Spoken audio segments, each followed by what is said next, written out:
Баршаңызға сәлем. Бүгін сіздермен тауық етінен жасалатын пастаның рецептісімен бөлісетін боламын. Ол үшін қазанды қыздырып май құямыз. Үстіне тауықты турап саламыз. Жақсылап қызартып қуырамыз.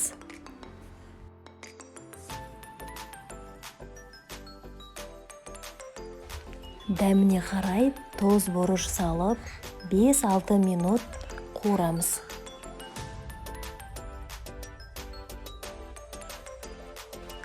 Тауық еті қызарып қуырылған соң, оны бөлек ыдысқа салып аламыз.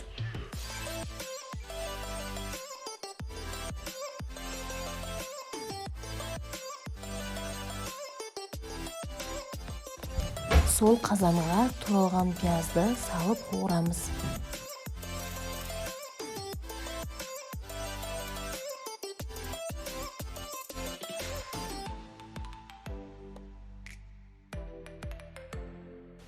Пияз қуырылған соң, үткіштен өткен сарымсақты салып қуырамыз қызартып.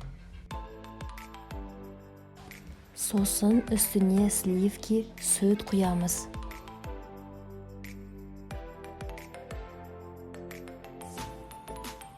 Бір жұмыртқаның сарысын араластырып, қазанға қосамыз.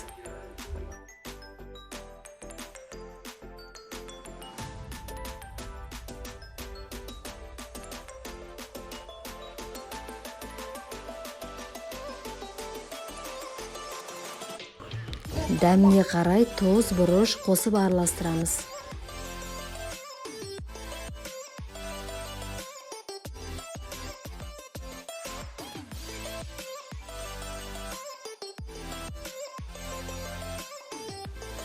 Сосын қазанға сары май қосып араластырамыз.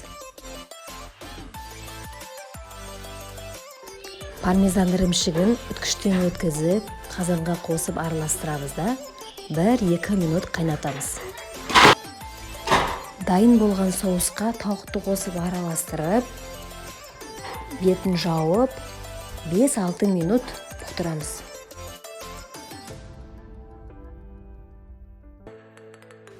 Алдын ала қайнатылған пастаны соусымызға қосып араластырамыз.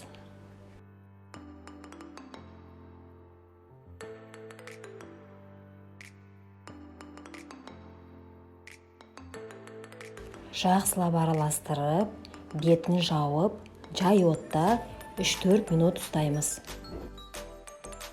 Сонымен біздің паста дайын. Дәмі өте ерекше. Міндетті түрде жасап көріңіздер. Сіздерге ұнайтынына сенімдімін.